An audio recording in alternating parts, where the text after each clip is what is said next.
Nikolas Cruz was born into tragedy on September 24, 1998.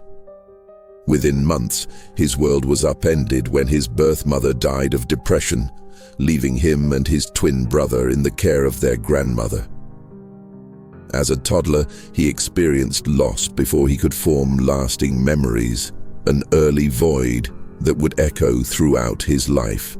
Raised in marginal stability, Nikolas split his time between his grandmother's cluttered home in rural Florida and occasional stays with his adoptive mother.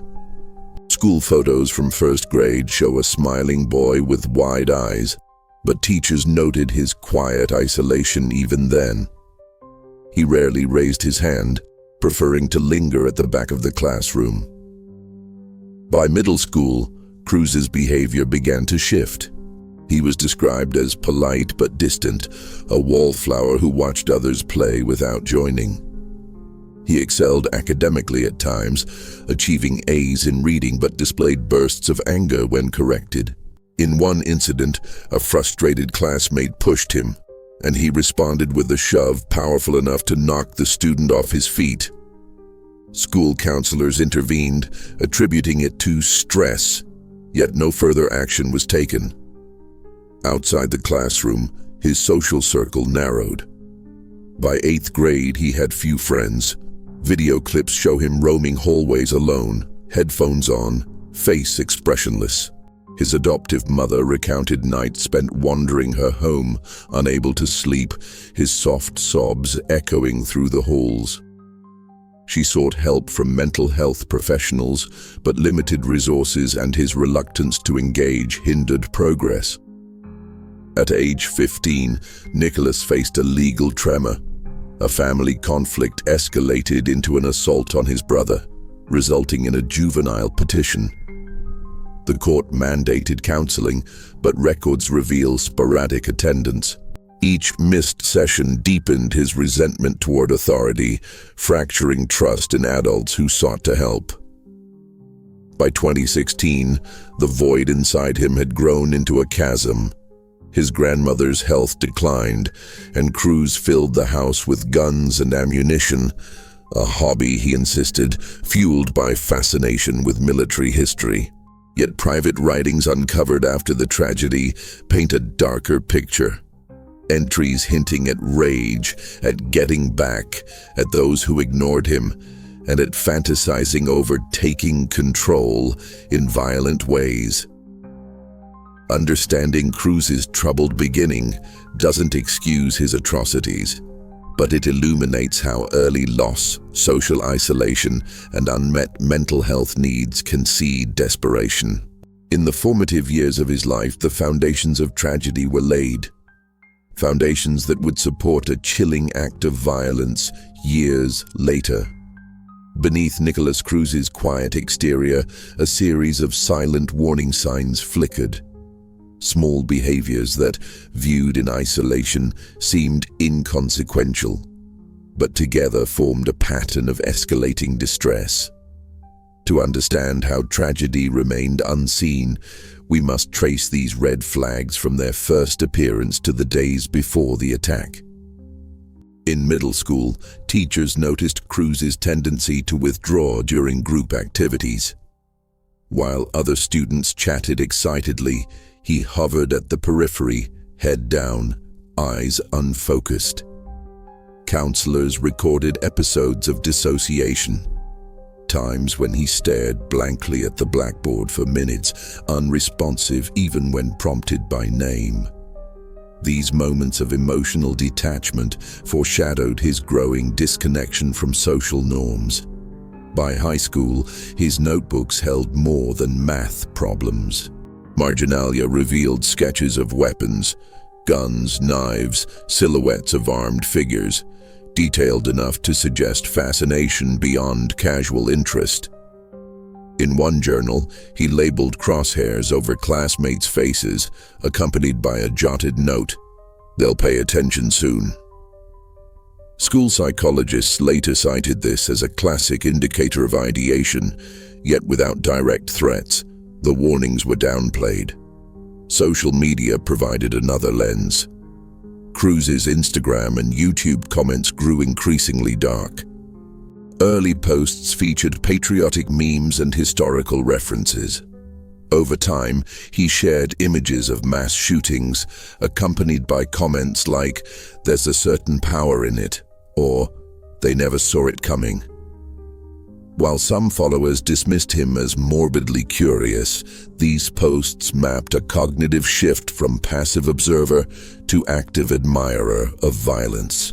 Peers recalled offhand remarks, a dismissive laugh when asked about the first school shooting in which he expressed fascination, or a shrug when confronted about owning multiple firearms. At age 17, he legally purchased an AR-15-style rifle. Neighbors described him as polite, yet unnerving. Always polite in tone, but delivering remarks about making a statement that made them uneasy. Law enforcement later reflected that such comments should have prompted deeper investigation. Family interventions surfaced warning signs at home. He lashed out at his adoptive mother over trivial matters, cooking dinner, forgetting chores, responding with sudden verbal aggression that dissolved into tears minutes later. He exhibited poor impulse control, breaking windows during fits of anger, then silently cleaning up the shards as if ashamed. His grandmother noted he would practice clearing and loading magazines in her living room, sometimes smiling to himself during dry fire drills. These behaviors indicated a blurring between practice and intent. Mental health referrals yielded mixed results. Cruz attended sessions sporadically, sometimes lying to therapists about the severity of his thoughts. In one session, he denied any intent to harm others, but agreed he thought it would be interesting. This non-committal phrasing masked the deeper curiosity that drove his online research into past shooters' manifestos and methodologies.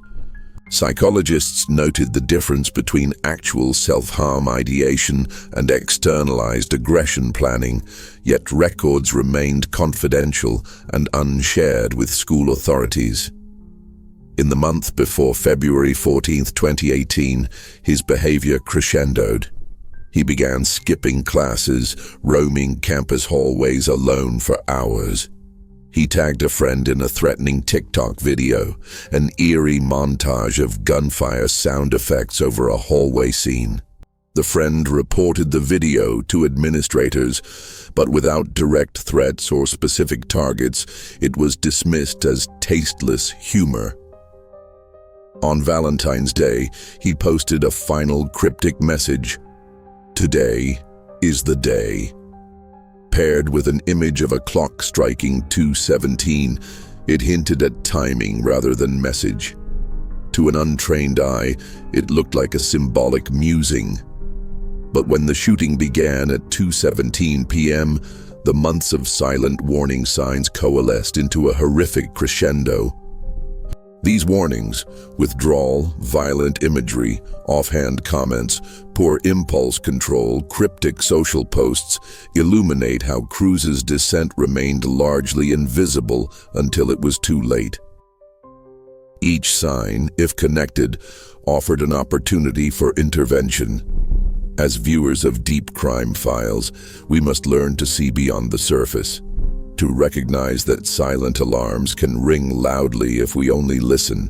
As warning signs accumulated, Nikolas Cruz's fascination with violence deepened, evolving into a full-blown obsession. This descent was neither sudden nor inexplicable. It followed a disturbingly logical progression rooted in his unmet emotional needs and growing sense of powerlessness. Cruz's adolescent journals reveal the first stirrings of this obsession. In entries from 2015, he wrote about the rush he imagined shooters felt, describing the aftermath as absolute control. By 2016, these notes referenced specific events: the Columbine massacre, the Pulse nightclub shooting, and included meticulous breakdowns of tactics, entry points, weapon calibers, casualty estimates. This intellectualization of violence transformed admiration into a methodical study. His online activity complemented these private writings. On forums frequented by extremist sympathizers, he sought validation, posting under anonymous usernames. He asked for feedback on hypothetical plans, receiving encouragement from like-minded individuals. One archived exchange showed a user praising his attention to detail, prompting Cruz to refine diagrams of the Marjory Stoneman Douglas campus layout. These interactions provided a perverse sense of community and purpose. At home, his behavior mirrored his virtual immersion. Neighbors reported hearing mock gunfire sounds late at night. He practiced reloading drills in his bedroom, timing each sequence with a stopwatch. In camera footage from inside the Cruz residence, later obtained via warrant, he is seen inspecting multiple firearms, methodically cleaning and reassembling them. His adoptive mother discovered detailed spreadsheets listing ammunition counts and maintenance schedules for each weapon, as if preparing for months of uninterrupted training.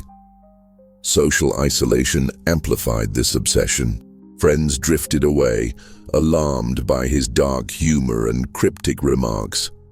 Cruz's adoptive home became his sanctuary and his bunker.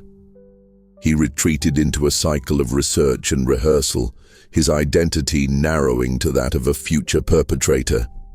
His grandmother's death earlier in 2017 removed a final anchor to normative life, leaving him adrift in his own mind.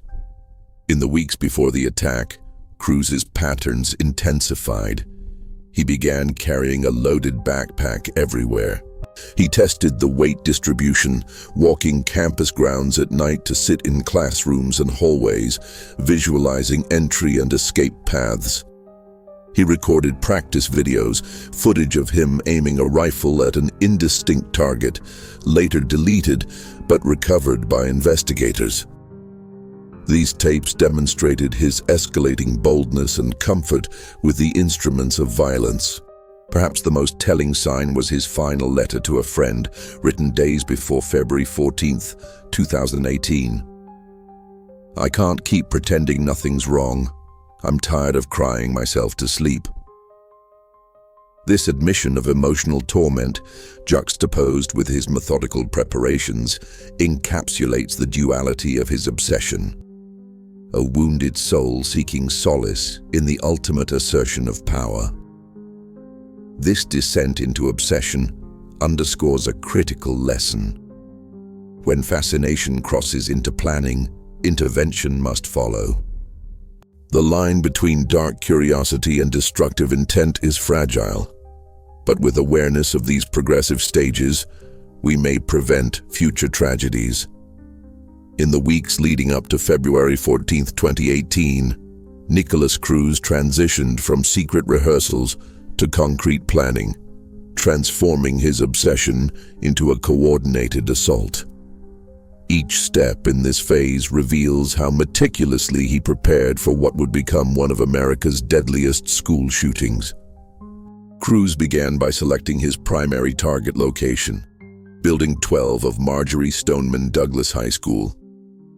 He had attended classes there just months prior, memorizing hallway layouts, estimating crowd densities, and noting choke points.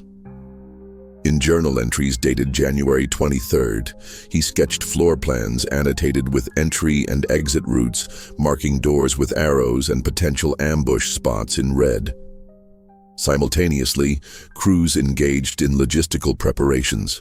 He purchased an AR-15-style rifle legally in November 2017, claiming sport shooting as the intent. Investigators uncovered purchase receipts and background check forms indicating no disqualifying records.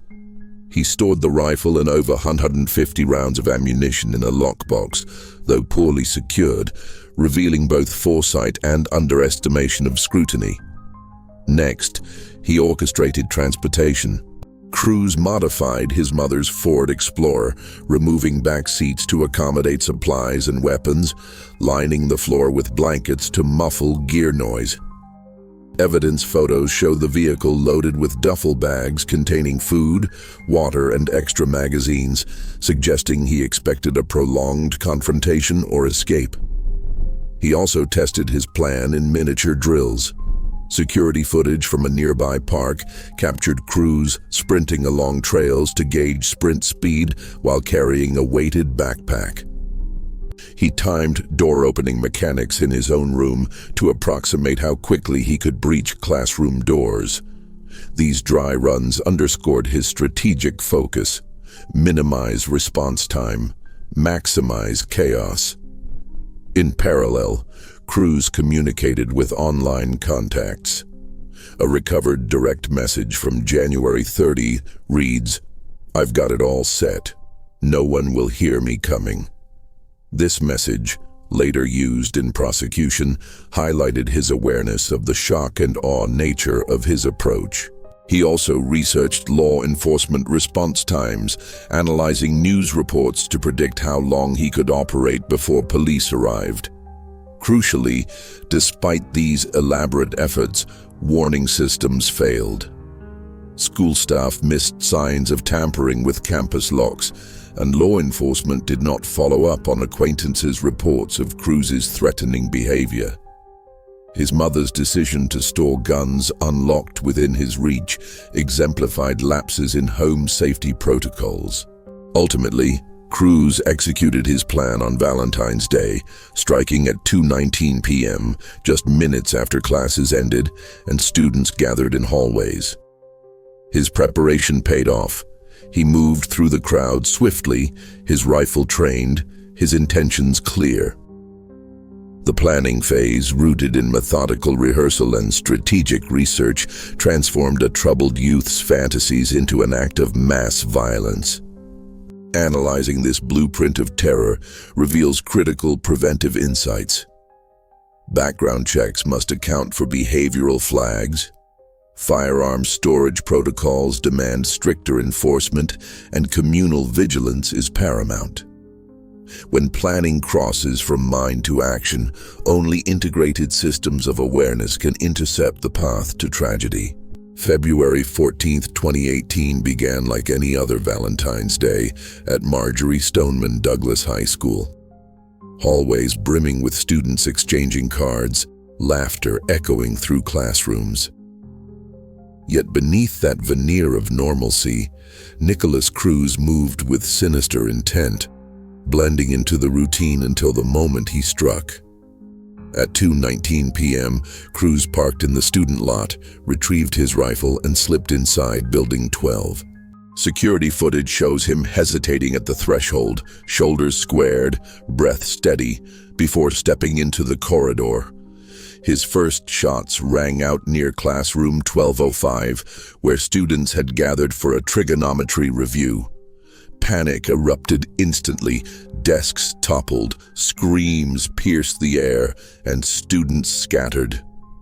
Cruz's firing pattern reflected his planning. He aimed for maximum disruption, emptying multiple magazines in rapid succession. Witnesses reported a chilling calm as he moved down the hallway, head level, scanning targets. The ricochet of bullets against lockers and walls echoed like rolling thunder. Teachers responded with split-second courage.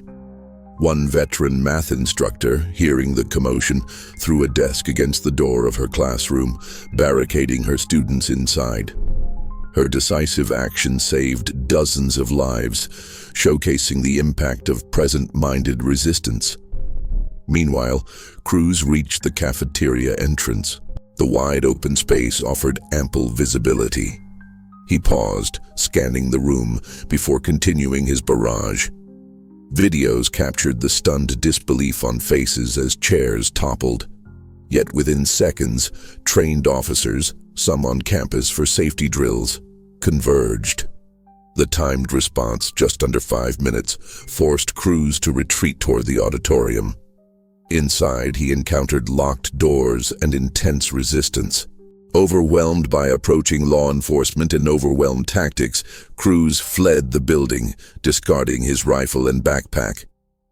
He walked nonchalantly through the parking lot, blending into fleeing crowds.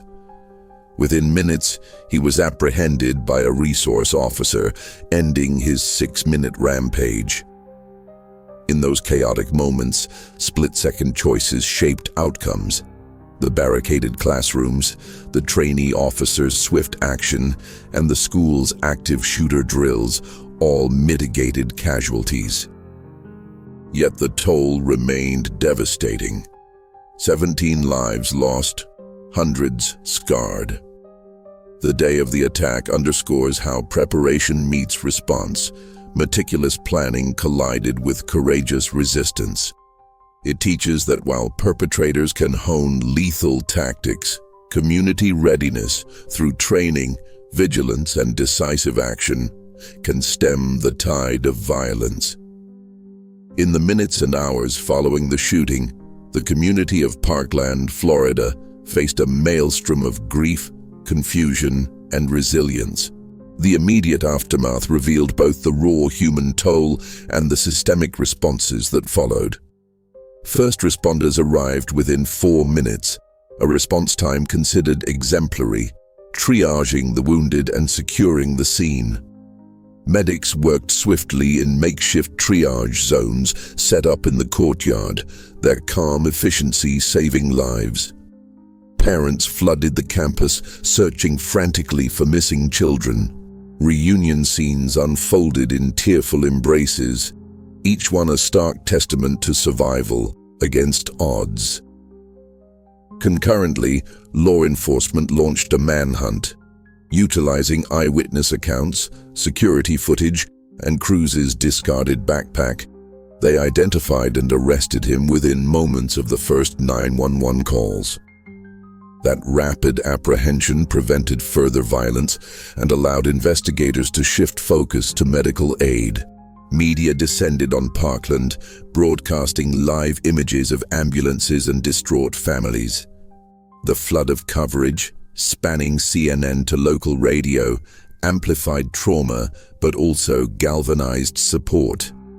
Donations poured in for victim funds, while counselors volunteered to offer free services. The community transformed grief into action, organizing vigils and memorials that drew national attention. Within days, Parkland students, determined to honor their peers, formed a grassroots movement, March for Our Lives.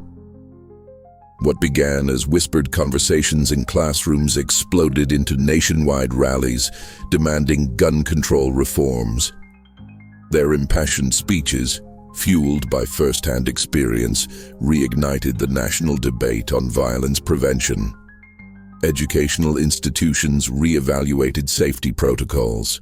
Schools across America conducted lockdown drills, invested in secure entry systems, and increased mental health staffing. Legislation emerged at state and federal levels, proposing red flag laws to temporarily remove firearms from individuals deemed high risk, an approach directly influenced by Cruz's unchecked warning signs. Yet the path forward was uneven. Opponents of reform cited Second Amendment concerns. Political gridlock stalled some measures, leaving survivors advocating incessantly for change. For families and first responders, healing became a long journey, marked by anniversaries, therapy sessions, and ongoing advocacy. This immediate aftermath highlighted the intersection of tragedy and transformation. It showed that while a single act of violence can devastate a community, collective resilience and mobilization can spur meaningful change. For Deep Crime Files, this phase illustrates how response strategies and civic action can arise from the ashes of horror, offering pathways to prevention and hope. Years after that fateful Valentine's Day, Nikolas Cruz's actions continue to reverberate through policy, education, and public consciousness. His legacy is a tapestry woven from sorrow, activism, and lessons that resonate across the nation. Legally, Parkland spurred the enactment of red flag laws in multiple states, empowering courts to temporarily remove firearms from individuals deemed a threat to themselves or others. Florida passed the Marjorie Stoneman Douglas High School Public Safety Act, raising the minimum age for rifle purchases to 21 and imposing waiting periods. These measures, though not universal, represent legislative steps born directly from the tragedy. In schools, threat assessment teams became standard, comprising psychologists, law enforcement, and administrators. Training programs emphasize identifying behavioral red flags, like those exhibited by Cruz, and establishing clear protocols for reporting and intervention. Nationwide, educators and parents collaborate more closely, sharing concerns and resources to support at-risk youth. Culturally, Parkland survivors redefined youth activism. Their articulate, passionate advocacy transcended generational divides, showing that young voices hold power in policy debates. Their movement sparked conversations about civic engagement, demonstrating that collective action can influence lawmakers and shift public opinion. For mental health professionals, Cruz's case underscored gaps in early intervention. It highlighted the need for comprehensive support systems, accessible counseling, and interdisciplinary communication between schools, families, and law enforcement. Researchers continue studying the intersection of adolescent trauma, social isolation, and violent ideation to refine prevention strategies. On a personal level, the families of victims and survivors carry forward memories through scholarships, foundations, and educational programs. Their stories remind us that behind every statistic lies a human life, and that remembrance must fuel efforts to safeguard future generations. For deep crime files, these legacy lessons form our guiding principle. Deep analysis must not only chronicle atrocities, but also illuminate paths to prevention. By dissecting cases like Nikolas Cruz's, we honor the victims through awareness, empower communities with knowledge, and affirm that vigilance, compassion, and informed action can shape a safer tomorrow. Thank you for joining this vital deep dive. If you found these insights meaningful, please subscribe, like, and share. And together, let's keep the conversation alive to prevent the next tragedy.